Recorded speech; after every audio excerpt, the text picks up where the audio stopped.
Assalamualaikum warahmatullahi wabarakatuh. Waalaikumsalam warahmatullahi wabarakatuh. Nama saya Ahmad Jimli Lutfiansyah beserta kawan saya M. Firmansyah pada pagi hari ini akan mewawancarai Koordinator Balai Penyuluhan Pertanian Banyu Putih, Bapak Tezar Rulianto SP MMA. Nah, di samping saya sudah ada Bapak Rulianto. Untuk pertanyaan pertama, bagaimanakah rincian profil daripada Balai Penyuluhan Pertanian ini, Pak? Jadi BPP Sumberjo ya, ini profilnya bagaimana sih? Kami ingin tahu gitu. Iya. Assalamualaikum warahmatullahi wabarakatuh. Waalaikumsalam warahmatullahi wabarakatuh. Saya sedikit bercerita tentang sejarah BPP yang ada di Banyu Putih ini. Awalnya memang di Situbondo ada 5 BPP, yang salah satunya adalah BPP Sumberjo. Ya, BPP kami ini per 2019 Kabupaten Situbondo melalui Dinas Tanaman Pangan, Hortikultura dan Perkebunan membagi semua kecamatan menjadi satu BPP. Jadi satu kecamatan, satu BPP. Yang dulunya kami ini BPP Sumberjo, sekarang menjadi BPP Banyu Putih. Nah, di BPP Banyu Putih ini ada 5 desa sekecamatan Banyu Putih. Per desa itu ada 1 orang petugas sesuai dengan aturan pemerintah pusat atau Kementerian Pertanian bahwa 1 desa 1 penyuluh. Jadi desa Banyu Putih saya sendiri penyuluhnya, desa Sumberjo ini Pak Sahrifin, desa Sumberanyar Insinyur Hadiono, terus desa Sumberwaru Pak Pamuci, dan desa Wonorejo Pak Widiatmoko. Jadi lengkap untuk BPP Kecamatan Banyu Putih ada 5 personel penyuluh pertanian. Di BPP ini kami menempati lahan seluas kurang lebih 3 hektar yang ada yang kegunaannya yang pertama untuk sarana, yaitu sarana pertemuan berupa gedung dan fasilitas yang ada. Selanjutnya adalah lahan percontohan. Artinya lahan BPP ini sebagai wakil paling tidak, meskipun tidak 100%, ada tanaman yang dibudidayakan di lingkup Kecamatan Banyu Putih, di BPP juga ada. Terutama komoditas unggulan. Untuk Banyu Putih, tanaman pangan itu komoditas unggulannya adalah jagung. Yang pertama. Yang kedua ada tanaman padi.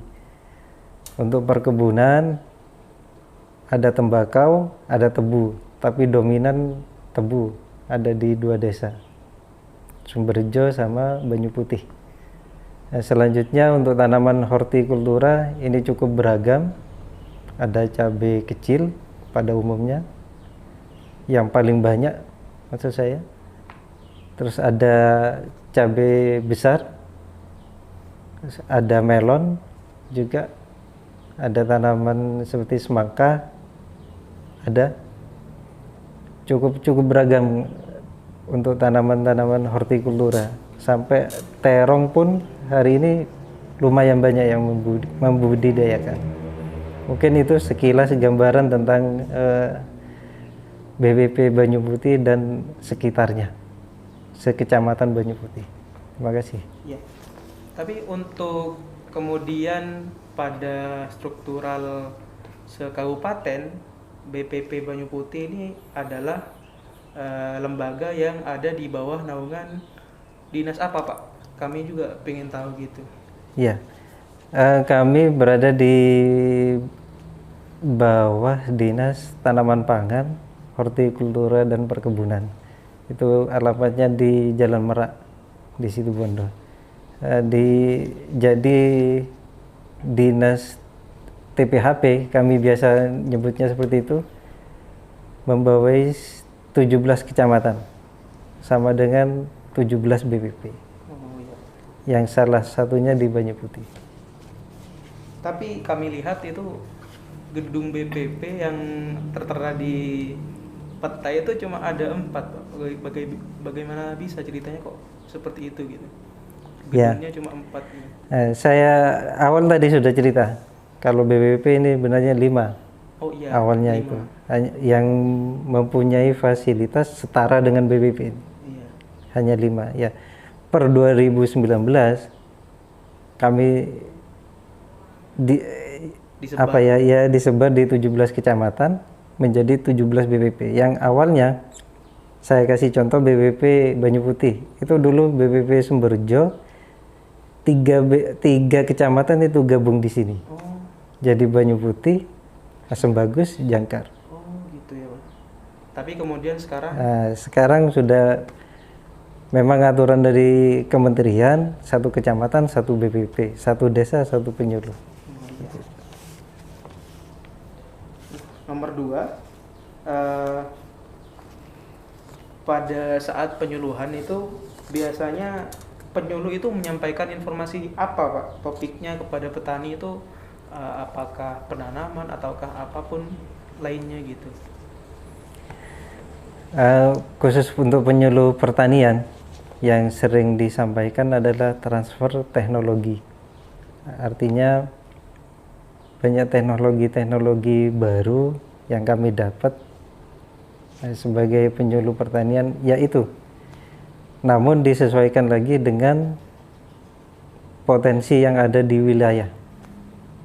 Saya ambil contoh misalnya desa Sumberjo, desa tempat BPP ini, potensi tanaman perkebunan adalah tebu. Ya, kita akan bicara masalah tebu, teknologi apa yang terbaik untuk tanaman tebu, seperti itu. Kalau hortikultura misalnya cabai juga sama, hal yang kami sampaikan tentang cabai, tentang semua permasalahan dan cara mengatasinya seperti itu. Jadi pada intinya yang dibahas pada saat penyuluhan itu adalah transfer teknologi yang pada awalnya teknologi lama menjadi teknologi baru yang lebih baik gitu. Yang awalnya konvensional menjadi teknologi, ya meskipun tidak 100% kami tetap sampaikan meski bertahap seperti itu. Nah, jadi pertanyaan yang nomor 3 ini pada dasarnya memang kan penyuluh itu menjelaskan atau menyalurkan informasi kepada petani nih. Tapi adakah selain petani ini yang jadi sasaran lain daripada penyuluh gitu, Pak? Selain petani gitu.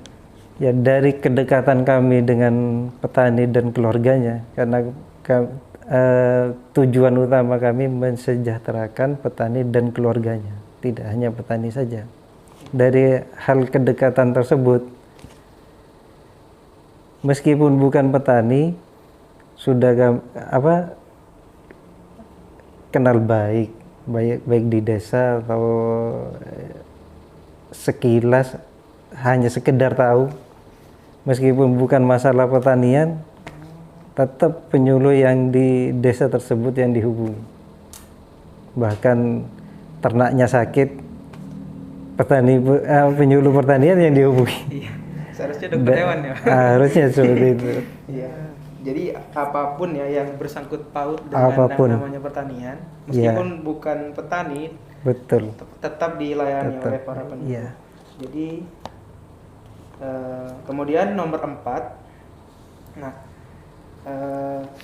di manakah tempat biasanya itu para penyuluh memberikan penyuluhan atau tempat kerja para penyuluh, misal aula desa atau apapun, atau di rumah perorangan masing-masing petani gitu, Pak?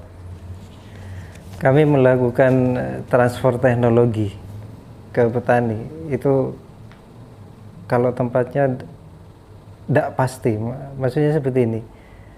Penyuluhan itu bisa hanya dilakukan secara anjang sana, baik di kelompok tani maupun perorangan. Bisa saja kami kumpulkan di satu rumah petani dihadiri beberapa orang petani. Yang sering kami lakukan seperti itu, tapi tidak menutup kemungkinan di lahan pun juga jadi seperti itu. Kami langsung terjun di lahan, masalahnya apa, kendalanya apa, atau kami memberikan contoh dem cara yang biasa kami lakukan. Yang sering dilakukan adalah dem cara, misalnya cara mencampur pestisida. Itu hal sepele tapi sangat penting. Salah mencampur aja fatal lagi, Pak. Seperti itu. Jadi ada yang di rumah-rumah Bisa, ya. tapi juga ada ketika ingin mencontohkan langsung di lapangan, gitu. Langsung di lahan. Ya. Nah, kemudian nomor 5, adakah alat bantu yang digunakan saat penyuluhan? Biasanya berupa apa? Misal alat bantu seperti LCD atau proyektor gitu Pak, atau peragaan-peragaan seperti alat-alat teknologi pertanian gitu Pak. Alat yang biasa kami gunakan kalau untuk penyuluhan ya jelas kami pakai LCD, pakai laptop dan sebagainya. Cuma kendala di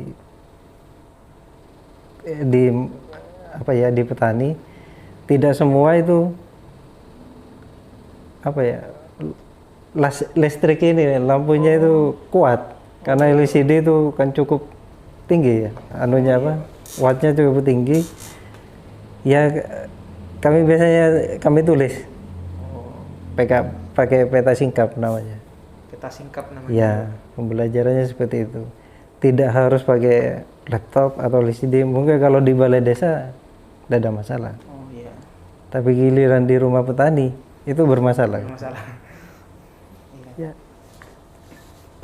Mungkin ada alat-alat peraga yang lain Pak, misal kayak memperkenalkan teknologi nih, alat bajak sawah itu langsung langsung dipraktekkan di lapangan atau gimana Pak? Biasanya langsung di lapangan.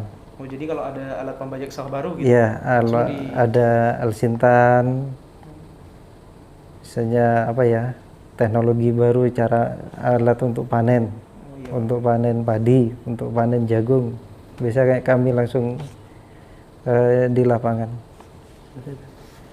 Kemudian metode apa sajakah yang biasanya digunakan saat penyuluhan? Iya. Metode penyampaian gimana gitu Pak? Metode yang kami gunakan ini pembelajaran orang dewasa yang pertama. Yang sering kami gunakan adalah yang pertama itu diskusi tatap muka. Ya, yang kedua itu bisa praktek. Yang ketiga bisa